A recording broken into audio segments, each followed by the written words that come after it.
बहुत चांसेस है कि जो अपनी ज़िंदगी में कुछ ढंग का कर रहा है वो जाके कमेंट सेक्शन में या कहीं पर भी ऐसे हेट नहीं फैला रहा होगा। मोर और लेस लूज़र टाइप लोग अगर उनकी बात हम सुनने लग जाएं तो कुछ नहीं कर पाएंगे ज़िंदगी में। किसी को घंटा फ़र्क नहीं पड़ रहा है कि आप ज़िंदगी में कर क्या रहे हो, बट अगर आपको कुछ करना है तो दूसरे की ओपिनियन की टेंशन नहीं ले सकते यार, क्योंकि हर कोई अपने ही एक्सपीरियंसेस से लाइफ को देखता है। वो उस लेंस से नहीं देख सकता ज़िंदगी को जिससे आप देख रहे हो। कह रहा है कि ज़्यादातर इसने ओल्ड एज के लोगों का इंटरव्यू लिया है कि उनमें खुश वो थे जिन्होंने अपने डायरेक्शन ज़िंदगी की सोच ली कि यार मुझे इस डायरेक्शन में जाना है, ये करना है, और उसके लिए उन्होंने एफर्ट्स मारे।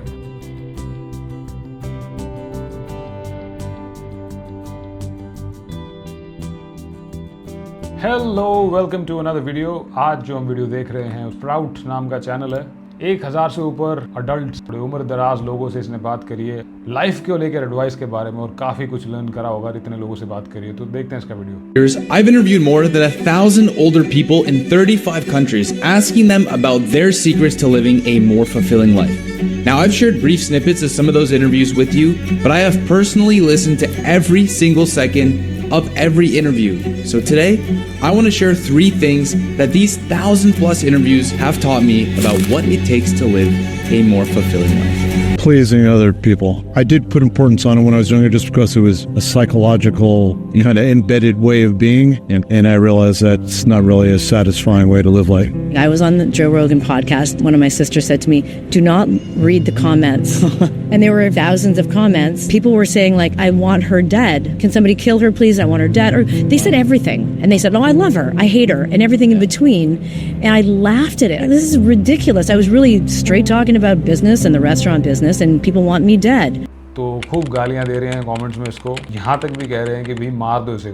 कोई रेस्टोरेंट बिजनेस के बारे में पॉडकास्ट में बात करने आया, हो सकता है आपको पसंद ना आए उसकी बात, मार दो उसे। और कोई तारीफ भी कर रहा है तो that was a clear example for her कि भैया कितनों की परवाह करोगे, कौन क्या कह रहा है। और एक बड़ी तगड़ी बात जो रोगन की कही हुई है कि भाई लेब्रॉन जेम्स जो बास्केटबॉल का आर्ग्यूबली सबसे तगड़ा खिलाड़ी है, उस तरीके के अचीवर्स कमेंट सेक्शन में है क्या वो ऐसी कोई बातें कर रहे हैं? तो जो ये हेटफुल कमेंट्स डाल रहे हैं, लेट्स सी योर लाइफ, तुम क्या कर रहे हो अपनी ज़िंदगी में। बहुत चांसेस है कि जो अपनी ज़िंदगी में कुछ ढंग का कर रहा है वो जाके कमेंट सेक्शन में या कहीं पर भी ऐसे हेट नहीं फैला रहा होगा। मोर और लेस लूज़र टाइप लोग अगर उनकी बात हम सुनने लग जाएं तो कुछ नहीं कर पाएंगे ज़िंदगी में। So there is no point caring too much about what the world thinks. Yes, that just about everyone, to some extent, cares about what others think. This is why we're so careful about our dating profiles, our social media profiles, what we say, and how we say things. But the truth is that the opinions of others are nothing more than an obstacle that impede you from becoming the person that you want to be. You may think that so many people spend time thinking about you and judging your every action. But the truth is that nobody likes you more than they like themselves. They'd rather spend time worrying about their own problems than... सबके दिमाग में अपनी ज़िंदगी और अपनी ज़िंदगी के related समस्याएं घूम रही हैं भाई। सच्चाई यही है कि अगर कोई वेला रिश्तेदार होगा उसकी बात और है, लेकिन ज़्यादातर लोग, हमें लगता कई बार को मुझे देख रहा है या मेरे बारे में शायद ये सोच रहा है या ये बोल रहा है, बट सच्चाई ये है कि सबके दिमाग में अपनी स्टोरी चल रही है। मेरा क्या होगा, मेरी लाइफ में क्या हो रहा है, how do I fix my life, how do I get this, how do I get that. किसी को घंटा फ़र्क नहीं पड़ रहा है कि आप ज़िंदगी में कर क्या रहे हो। इवन फेमस लोगों को भी यार कौन याद रखता है। सबसे बड़ा फेमस कोई पर्सन आप सोचो जो आपके नज़र में अभी आज के टाइम में बहुत ही फेमस है, या शायद पहले था कोई। फॉर एग्जाम्पल मेरे लिए one of the biggest personalities Muhammad Ali. कितने लोग डेली बेसिस पे उनको याद करते हैं, आज इस दुनिया में नहीं है, बट क्या पर्सनैलिटी थी उस बंदे की, कितना इम्पैक्ट था सोसाइटी पे उसका। उसके बावजूद भी क्या हम डेली को ऐसे बैठ के याद करते हैं? क्या नहीं करते?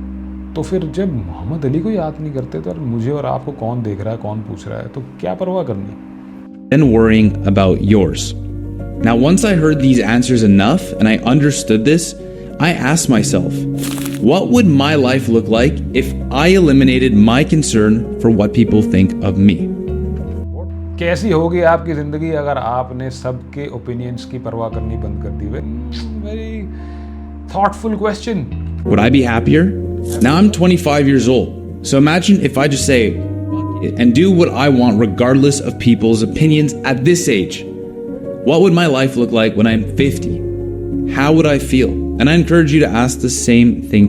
I wish मुझे किसी ने एडवाइस दे दी होती when I was 20 something. अगर आप में से कोई है, कोई लिसनर, कोई यंग बंदा बंदी, टेक दिस एडवाइस यार। ये मतलब नहीं है कि आप अपनी फैमिली की या अपने लव्ड वंस की you just don't care about them, but अगर आपको कुछ करना है तो दूसरे की ओपिनियन की टेंशन नहीं ले सकते यार, क्योंकि हर कोई अपने ही एक्सपीरियंसेस से लाइफ को देखता है। वो उस लेंस से नहीं देख सकता जिंदगी को जिससे आप देख रहे हो, अनलेस एंड अनटिल उस बंदे ने वो चीज़ें कर रखी है जो आप करना चाह रहे हो, तब उसका ओपिनियन वैल्यूएबल है, तब सुननी चाहिए मेरे हिसाब से।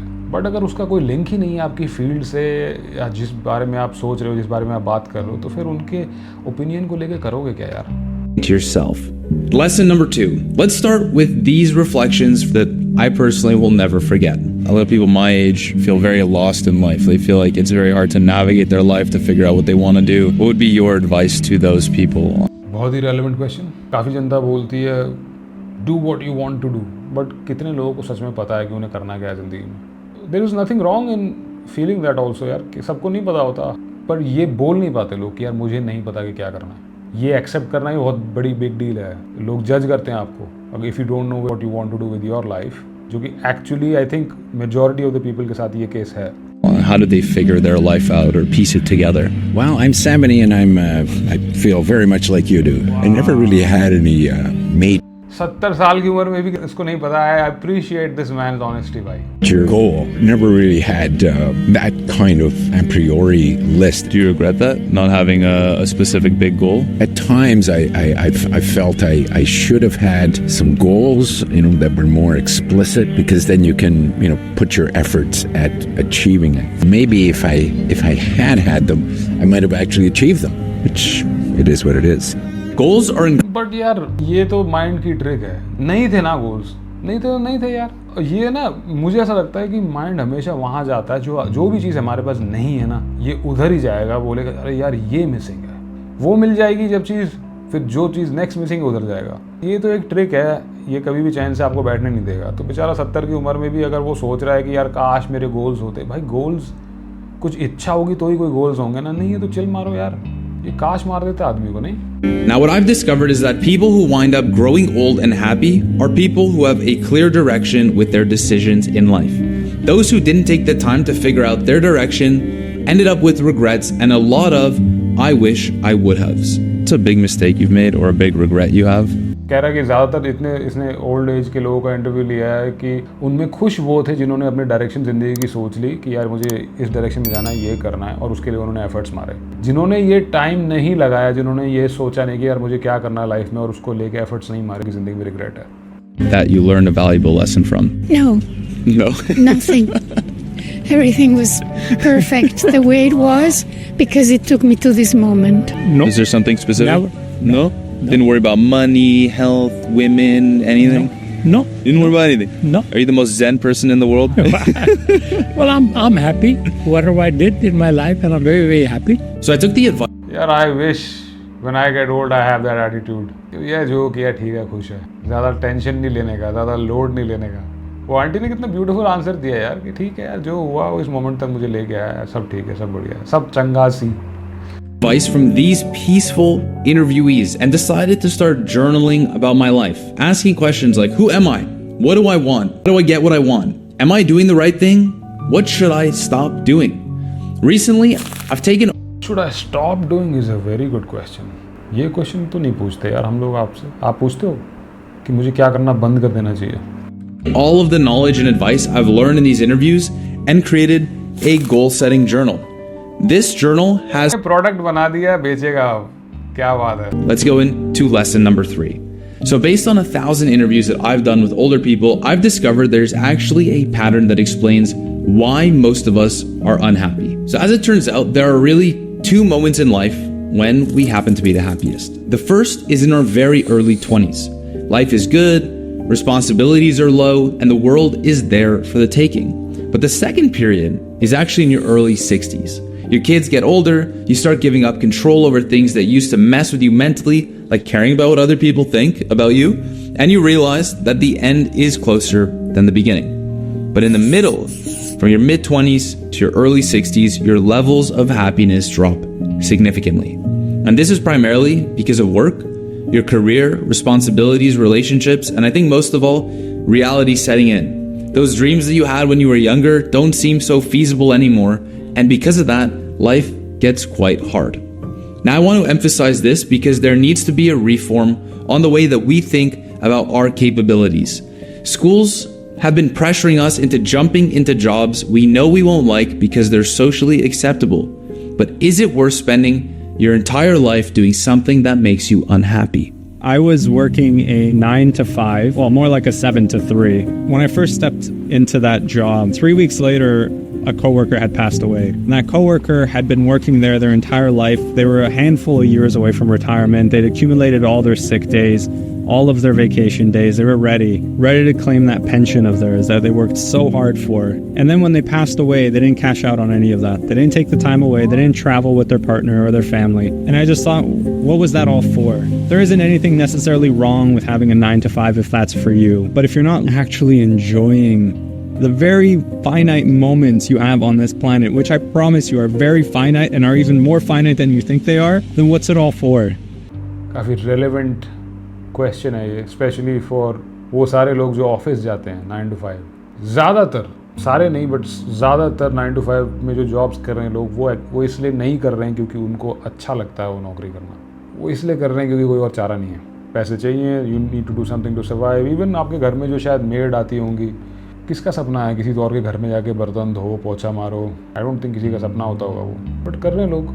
अब ये जो भाई कह रहा है, जो एग्जांपल दे रहा है कि भाई जिस जॉब में गया वहाँ पे पहले कोई बंदा काम करता था, सारी ज़िंदगी वहाँ काम करता रहा, रिटायरमेंट के बहुत पास आ गया था, फिर उसकी डेथ हो गई और ना उसे कुछ रिटायरमेंट का मिला, कुछ भी मतलब कैश आउट वो नहीं कर पाया और सारी ज़िंदगी वहाँ घिसाई करता रहा, ना अपने बीवी बच्चों के साथ कहीं घूमने गया। तो उसको ये क्वेश्चन आया कि यार क्या फ़ायदा है ऐसी ज़िंदगी जी के, जो कि बहुत रेलेवेंट क्वेश्चन है, बहुत रेलेवेंट क्वेश्चन है कि भाई एक फाइनाइट अमाउंट ऑफ लाइफ है हमारी यहाँ पर, तो क्या मतलब इज़ इट वर्थ कि मैं एक ऐसा काम करता रहूँ पैसिवली जिसमें सही में I am not actually excited और कोई खुशी मुझे नहीं मिल रही वो करके। पर दैट बीइंग सेड, बहुत लोगों की सच्चाई है यार कि वो अफोर्ड नहीं कर सकते ऐसा सोचना। उनको बिल्स पे करने हैं, उनकी पॉवर्टी लेवल या फाइनेंशियल लेवल इस लेवल पे है कि वो इस तरीके से सोच नहीं सकते कि क्या मैं खुश हूँ, या उनको ये नहीं पता कि अगली रोटी कहाँ से आएगी मेरी, तो उनको काम करना पड़ता है। That's reality for a lot of people. तो ये बोलने का कोई फ़ायदा नहीं है आई गेस कि यार what's the point of doing my job. अगर आपके पास कोई और चारा नहीं तो करनी पड़ेगी ना। लेकिन अगर आपके पास चारा है और आप कुछ और करना चाहते हो लाइफ में, तो डेफिनेटली ट्राई करना चाहिए ताकि रिग्रेट ना हो। जापान में स्पेशली मैंने देखा है कि वहाँ तो एक टर्म भी उनकी language which means death at work. Death at work मतलब ये नहीं कि कोई हैजर्डस जॉब कर रहा था बंदा, कोई इलेक्ट्रिशियन या वो कोई इंजरी से मर गया, मतलब लिटरली काम करते करते 9 to 5 वाला कोई बंदा तो डेथ पे मर गया। And sometimes people don't realise for a whole day कि वो बंदा मरा पड़ा है यहाँ पे।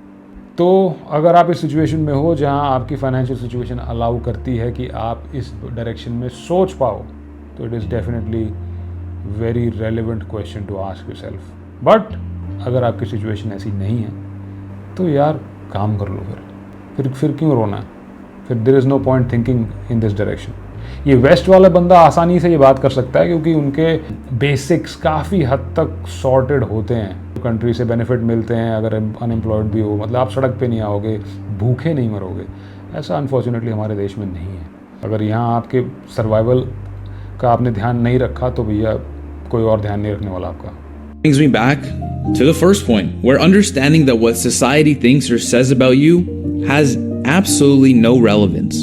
That is a paramount fact you have to understand to live a more fulfilling life. And the connection is my way of telling you that after listening to 1,000+ interviews, if I've learned anything, it has helped me realize that we're all the same. It doesn't matter where we're from, what language you speak, how old we are. Everybody wants to have more time to do things that they love with people that they love. And the way we think of ourselves is a direct result of the way we will end up caring about how the world sees us. So if you have one takeaway from this video, it's to do the thing. Time will pass. The sun will rise and the sun will set every single day, regardless of if you're doing the things you want to be doing or not. So just do it. Nobody really cares. And you only have one chance to seize this life. प्रीची लग सकती है ये बात, शायद philosophical लग सकती है, but यार 1000+ लोगों से बात कर चुका है, मेक सेंस। चाहे आप अपने दिल का काम कर रहे हो, खुश होकर काम कर रहे हो, चाहे आप खुश होकर नहीं कर रहे, सूरज फिर भी उगेगा, रात फिर भी आएगी और ज़िंदगी फिर भी एक दिन ख़त्म होने ही वाली है। तो यार फिर it's worth trying doing what you want to do, right?